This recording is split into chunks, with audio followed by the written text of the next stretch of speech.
Alright, hey guys, and welcome to another Numworks Crash Course Tutorial Series episode. Today, we're going to be taking a look at how to use the Regression app on the Numworks Calculator.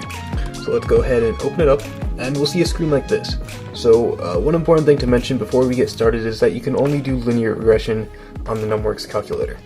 Hopefully they'll add more types of regression like the TI-84 has in the future, but for now, as of this video's creation, you can only do linear regression. So I'll just go over one quick example. This isn't really that difficult.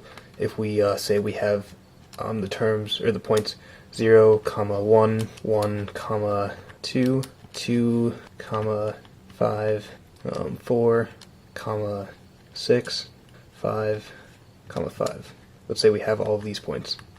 Then we can click the graph, and this will show us all of our points on the graph along with a regression line here. And it will show us some statistics at the bottom here. So we can see the mean x term is 2.4 and the mean y term is 3.8. And it will also give us the regression equation, so y equals ax plus b.